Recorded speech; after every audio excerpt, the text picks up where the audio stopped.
मित्रों, आज की राजनीति में विचारधारा नहीं चलती बल्कि आजकल चलती है इंस्टेंट ट्रांसफॉर्मेशन। और इसका सबसे ताजा एग्जांपल है राघव चड्ढा और उनके साथ वो पूरा ग्रुप जो कि कुछ दिन पहले तक आप में था और आज बीजेपी में परफेक्टली एडजस्ट हो चुका है। मतलब स्कीन ऐसा है कि कल तक जो लोग बीजेपी को लेक्चर दे रहे थे, आज वही लोग बीजेपी में जाकर नेशन बिल्डिंग का ट्यूटोरियल दे रहे हैं।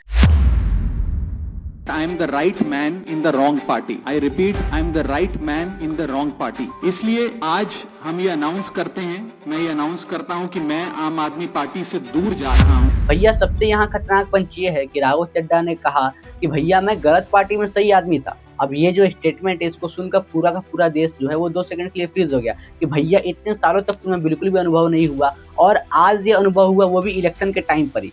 ये तो बिल्कुल वैसा ही हो गया मित्रों, जैसे कि एग्जाम के पहले एक रात पहले जो है जो बच्चों को याद आती है पढ़ाई, वैसे ही इलेक्शन से पहले यहाँ पर क्या है भैया, विचारधारा याद आती है। और ये अकेले नहीं गए हैं भैया, यहाँ पर पूरा का पूरा कॉम्बो पैक लेकर गए हैं, यानी कि संदीप पाठक, अशोक मित्तल और बाकी एमपी। मतलब पॉलिटिक्स नहीं चल रही है यहाँ पर, तो भैया ये हो गया कि बिग बिलियन डे सेल चल रही है, यानी कि बाई 1 गेट 6 फ्री ऑफर। और भैया अब बीच में सबसे इंटरेस्टिंग ट्विस्ट यहाँ पर ये आता है, यहाँ कुछ पता चलता है कि कुछ दिन पहले जो है ईडी के केस इन्वेस्टिगेशन रेड की बातें चल रही होती है, न्यूज में नाम घूम रहा होता है, टेंशन हाई होती है, लेकिन अचानक 10 दिन के अंदर पूरा स्किन ही चेंज हो जाता है, पार्टी चेंज, नैरेटिव चेंज। और फिर क्या स्टेटमेंट आता है कि मैंने देश हित में फैसला लिया। अब मित्रों, यहाँ पर जनता ये सोच रही है कि भैया ये एक कोइंसिडेंस है या फिर फास्ट फॉरवर्ड मोड में चल रही पॉलिटिक्स है। मतलब पहले न्यूज में नाम आता है, फिर डिबेट होती है, फिर प्रेशर बिल्ड होता है और फिर अचानक जो है वहां पर देखते हैं हम विचारधारा ये शिफ्ट हो जाती है। यानी कि इतनी जल्दी तो भैया मोबाइल रिचार्ज प्लान भी नहीं बदलता। उधर तो भैया आप वाले शौक में बोल रहे हैं कि भैया ये बैक स्टेबलिंग है या फिर प्रेशर स्टैटिक्स है, यानी कि बीजेपी हमारी पार्टी तोड़ रही है, और बीजेपी वाले बोल रहे हैं कि नहीं भैया ये लोग तो खुद जो है मतलब सोफिस्टिकेट हो रहे हैं। यानी कि अब भैया जनता बैठी है पॉपकॉर्न लेकर और सोच रही है कि ये पॉलिटिक्स चल रही है या फिर एक नेटफ्लिक्स वेब सीरीज जिसका हर एपिसोड में ट्विस्ट आता है, पहले दोस्त फिर दुश्मन, फिर दोस्त फिर ट्रांसफर। और सबसे मजेदार चीज क्या है कि पहले ये लोग बीजेपी को क्या बोलते थे और आज उसी बीजेपी में जाकर बोल रहे हैं कि देश हित में फैसला लिया है। मतलब भैया ये एक विचारधारा नहीं है, बल्कि हमें लगता है भैया ये तो सॉफ्टवेयर अपडेट है, यानी कि वर्जन 1.0 बीजेपी खराब है, वर्जन 2.0 यानी कि बीजेपी महान है। ये तो भैया वही हो गया कि थूक के चाटना। और मेरा ये मानना है कि बीजेपी एक गुंडों की पार्टी है, अनपढ़ गुंडों की पार्टी है, वो सिर्फ गुंडागर्दी करते हैं।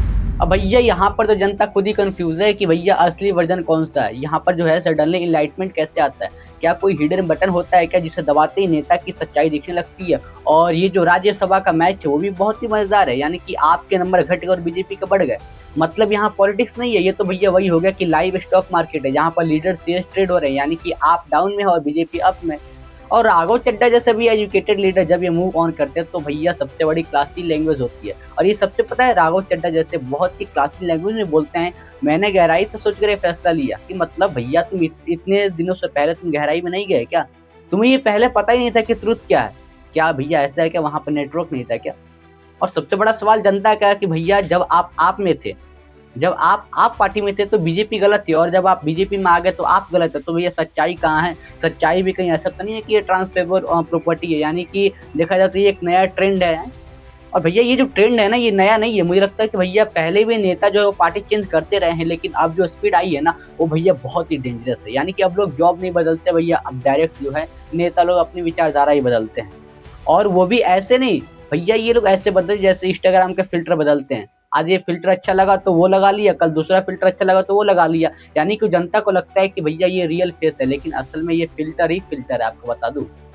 और मित्रों, जब ये पूरा का पूरा बात जो है मीडिया में डिबेट होती है तो हर पार्टी अपने नैरेटिव को सही साबित करती है। आप बोलती है कि बेट्रायल और बीजेपी बोलती है अपॉर्चुनिटी, और जनता बोलेगी भैया हमें तो बस डेवलपमेंट दो।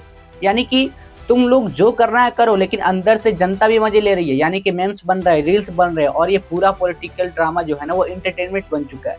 सच बोलूं मित्रों तो आज का जो नेता है वो पॉलिटिशियन कम और कंटेंट क्रिएटर ज्यादा हो गया है। हर मूव वायरल होना चाहिए, हर स्टेटमेंट ट्रेंडिंग होना चाहिए, हर पार्टी चेंज तो सबसे बड़ा वायरल कंटेंट है। और ये जो लाइन है, मतलब मैं गलत पार्टी में सही आदमी था, तो भैया अब मेम हिस्ट्री में अमर होने वाली है। मतलब कल को कोई जॉब छोड़ के जाएगा तो बोलेगा भैया मैं गलत कंपनी में सही एम्प्लॉय था। और ये जो है मतलब विचारधारा शिफ्ट का जो कंसेप्ट है इतना फ्लेक्सिबल हो गया है कि योगा इंस्ट्रक्टर भी बोले थोड़ा कम भैया फ्लेक्सिबल हो जाओ, स्पाइन टूट जाएगी। और सबसे बड़ी बात ये है कि भैया जब इलेक्शन आएगा तो फिर वही नेता जनता के पास आएंगे और बोलेंगे हमने हमेशा जनता की सेवा की है। जनता बोलेगी भैया आपने पार्टी की सर्विस ज्यादा की है। और ये भैया पूरा सिस्टम अब म्यूजिकल चेयर जैसा हो गया, यानी कि म्यूजिक बजता रहता है, नेता दौड़ते रहते हैं और जैसे ही म्यूजिक बंद होता है वो नई कुर्सी पकड़ लेते हैं। अब मित्रों हमें ये देखना होगा कि आखिर ये ट्रेंड कब खत्म होता है, क्योंकि ये यहाँ पर इंटरेस्टिंग होने वाला है, यहाँ पर ये ट्रेंड रुकने वाला है नहीं। अब देखना ऐसा होगा कि और भी नेता आएंगे, वो भी ऐसे ही बोलेंगे कि भैया मैं तो गलत पार्टी में सही आदमी था। अंत में जनता क्या कहेगी भैया, वो तो यही बोलेगी कि हमें रोड चाहिए, जॉब चाहिए, डेवलपमेंट चाहिए, बाकी तुम अपनी विचारधारा बदलो, पार्टी बदलो, अब बस काम मत बदलना।